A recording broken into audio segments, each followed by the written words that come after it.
Makes you proud to be British, if I ask the question like that?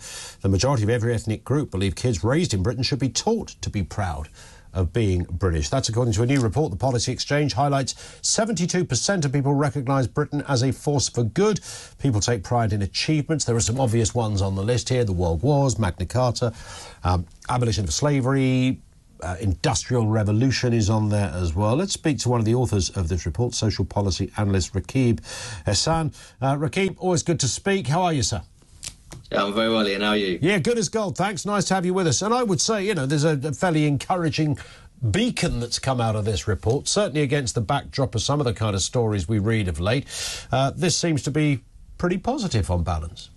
No, I'd say so. It's a feel-good report, isn't it? And I think some of us, we won't find the findings particularly surprising, but it's nice to see that survey data nonetheless. The fact that nearly 3 in 4 people, 72% of the general public, believe that British children of all backgrounds should be taught to be proud of their own national identity and history, with the majority also believing that Britain has done more good than harm in the world. I think these are hugely positive findings, and it really shows that we have a golden opportunity, actually. There's a great deal of public support and appetite for a celebration of our national history, heritage and traditions within our education system. Why is there a sense, you know, and I suppose this is a slightly separate point, but it does feed into it. There is a sense that there isn't a sort of a kind of multicultural harmony in the way that some people envisaged it, and in a way that this report perhaps highlights it. There is a, you know,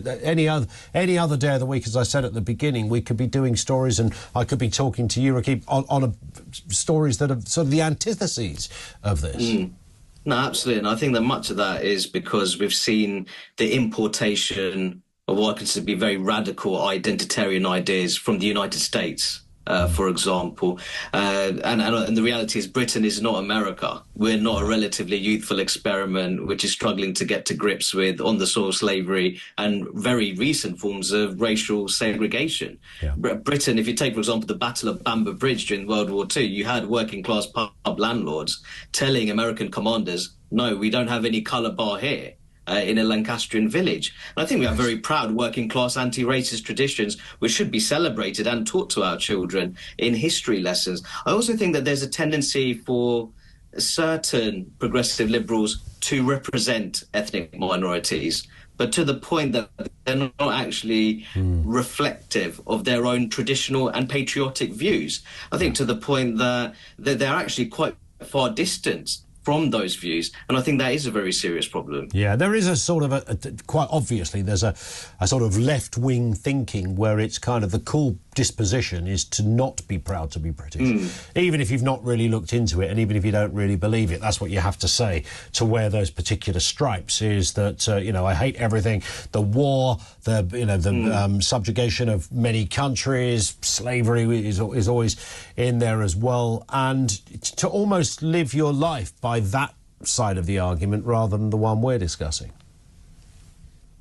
No, absolutely. I also think there's a very positive story to tell when it comes to that smooth transition from empire to Commonwealth, which was spearheaded by the late Queen Elizabeth II, where you have this voluntary association of nations in the Commonwealth. And I think that it's very important that people realise that other former European colonial powers, they've not been able to rebuild those post-colonial ties as successfully as we have. And I think we should be proud of that. Indeed.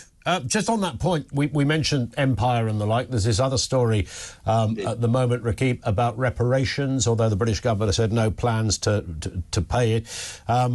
Barbados looking at 200 billion quid to be, you know, spread over countries that were affected. If I was one of those countries, I wouldn't blame them for asking. I'd give it a go as well. But is there any intelligent, authentic argument around that in the 21st century?